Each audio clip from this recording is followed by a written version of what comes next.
Live cities की night bulletin दिन भर बिहार में आपका स्वागत है। मैं गरिमा भारती। सबसे पहले आज की सुर्खियों पर एक नजर। मुजफ्फरपुर के बाद समस्तीपुर पहुंचे नीतीश कुमार। शराबबंदी को लेकर खूब गरजे। अभिभावकों से बोले डीजीपी, अपनी बच्चियों पर दे ध्यान। तेजप्रताप फंस गए बड़ी मुश्किल में, दर्ज हुआ केस। तो बीजेपी जेडीयू ने कसा तंज। पत्नी राजश्री संग पटना लौटे तेजस्वी। सरकार पर बोला हमला। नालंदा में दिन दहाड़े अपराधियों ने बीजेपी नेता को मारी गोली। पटना में 5.5 लाख की लूट। अपराधियों को पकड़ने के बजाय पीड़ित को दौड़ाती रही पुलिस। चलती ट्रेन में लुटेरों का तांडव। यात्री को मारी गोली। नए साल में छात्राओं को नीतीश सरकार देगी बड़ा तोहफा और बिहार में दौड़ेगी बुलेट ट्रेन। लोगों का साकार होगा सपना। अब खबरें विस्तार से। समाज सुधार अभियान के तहत सीएम नीतीश कुमार आज मुजफ्फरपुर के बाद समस्तीपुर पहुंचे, जहां उन्होंने लाभुकों को चेक वितरित किया। इस दौरान सीएम ने सरकार की विकास योजनाओं का बखान किया। वहीं एक बार फिर शराब से होने वाले नुकसान, दहेज और बाल विवाह को लेकर बातें की। नीतीश कुमार ने कहा कि दहेज लेने और देने वालों का विरोध करें। वहीं उन्होंने शराब पीने वालों को चेतावनी देते हुए कहा कि हम किसी को भी शराब पीने की इजाजत नहीं देंगे। अगर दारू पियोगे तो जान जाएगी। वहीं अपने में बात कर रहे अधिकारियों को भी उन्होंने खूब फटकार लगाई। बिहार डीजीपी एसके सिंघल ने लड़कियों को लेकर उनके अभिभावकों को सलाह दी है। डीजीपी ने कम उम्र के लड़कों को अपराध में लिप्त होने पर भी चिंता जाहिर करते हुए कहा कि वे अपनी बच्चियों से जुड़े रहे। साथ ही यह भी ध्यान रखें कि उनकी बच्ची घर से चली तो स्कूल पहुंची या नहीं, स्कूल पहुंची तो पढ़ाई हुई या नहीं और घर के लिए होमवर्क मिला है या नहीं। अगर बच्ची स्कूल नहीं गई है तो कहाँ गई, इस बात की भी जानकारी ले।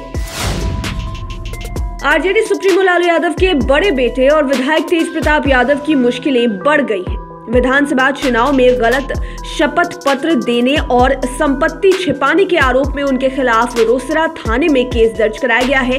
तेजप्रताप पर आरोप है कि 2020 में उन्होंने गलत शपथ पत्र दाखिल करके चुनाव लड़ा। इस मामले में उन पर गिरफ्तारी की तलवार भी लटक रही है। आपको बता दें कि हसनपुर विधानसभा के निर्वाची पदाधिकारी ब्रजेश कुमार के आवेदन पर लोक प्रतिनिधित्व अधिनियम 1991 की धारा 125 का के तहत केस दर्ज हुआ है।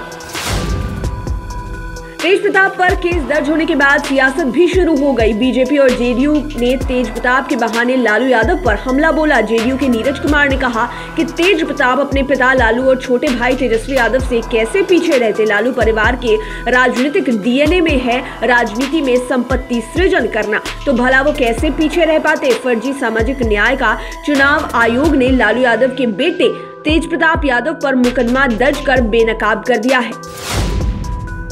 तेजस्वी यादव अपनी पत्नी राजश्री यादव के साथ आज पटना पहुंचे। पटना पहुंचते ही उन्होंने सीएम नीतीश पर निशाना साधा और कई सवाल दाग दिए। तेजस्वी ने कहा कि सीएम कहते हैं कि शराब पीने से एड्स होता है। इससे आप समझ सकते हैं कि किस तरह से वे चारों ओर घिरे हुए हैं और ऊटपटांग बयान दे रहे हैं। शराब रोकने की जवाबदेही सरकार और पुलिस महकमे की है, फिर भी विधानसभा परिसर में शराब की बोतलें मिलती है। सूबे में शराबबंदी फेल है। कोर्ट भी शराबबंदी को लेकर टिप्पणी कर चुकी है।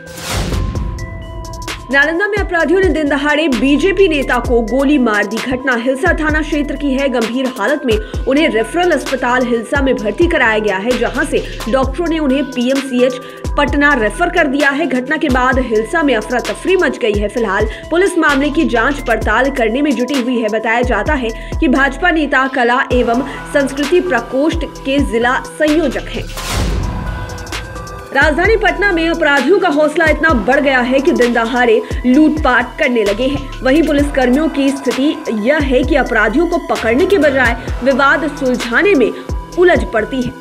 दरअसल एक शख्स से अपराधियों ने 5.5 लाख लूट लिए। लूट की घटना के बाद पीड़ित व्यक्ति पुलिसिया एक्शन की उम्मीद लेकर पुलिस के पास पहुंचा, लेकिन पुलिस ने अपना पल्ला झाड़ते हुए उसे बहादुरपुर थाना जाने को कह दिया। पीड़ित व्यक्ति भागा भागा बहादुरपुर थाना पहुंचा तो वहां के थानेदार ने भी कदम कुआं थाने का मामला बताकर उसे टरका दिया और अपराधी पैसे लेकर चंपत हो गए। उधर बेखौफ बदमाशों ने चलती ट्रेन में लूटपाट की और विरोध करने पर एक यात्री पर गोली चला दी। लुटेरों ने भागलपुर जमालपुर रेल सेक्शन पर वारदात को अंजाम दिया। घायल यात्री की पहचान ऋतिक कुमार वर्मा के रूप में हुई है। बताया जाता है कि ऋतिक अपने भाई के साथ जसीडीह जाने के लिए भागलपुर दानापुर इंटरसिटी एक्सप्रेस में सवार हुआ था। जैसे ही ट्रेन भागलपुर से निकली और तारापुर से गुजर रही थी, तभी एक हथियारधारी बदमाश ने उनसे मोबाइल फोन और कीमती सामान छीन लिया। जब उसने विरोध किया तो दूसरे ने गोली मार दी और ट्रेन का चेन खींचकर फरार हो गया। नीतीश सरकार ने सूबे के लाखों छात्राओं को नए साल में तोहफा देने का ऐलान किया है। इंटरमीडिएट पास छात्राओं के बैंक खाते में जल्द ही 25,000 रुपए पहुंचेंगे। मुख्यमंत्री कन्या उत्थान योजना के तहत प्रदेश सरकार ने 631 करोड़ रुपए की राशि आवंटित की है। इस योजना से 4,12,000 से अधिक छात्राएं लाभान्वित होंगी। इसके अलावा सरकार ने सामान्य वर्ग के छात्र छात्राओं को छात्रवृत्ति देने के मद में भी 30 करोड़ रुपए की राशि आवंटित की है। रेलवे ने देश में बुलेट ट्रेन चलाने का फैसला लिया है। इसे लेकर तैयारियां भी शुरू कर दी गई है। इसके तहत वाराणसी से हावड़ा के बीच भी बुलेट ट्रेन चलाने की प्लानिंग है, जो बिहार से होकर गुजरेगी। यह ट्रेन वाराणसी पटना बर्धमान होकर हावड़ा जाएगी। कहा जा रहा है कि बुलेट ट्रेन का ठहराव बिहार के बक्सर, आरा, पटना, बिहार शरीफ और नवादा में भी दिया जाएगा। सब कुछ ओके होने के बाद इसकी आधिकारिक घोषणा की जाएगी।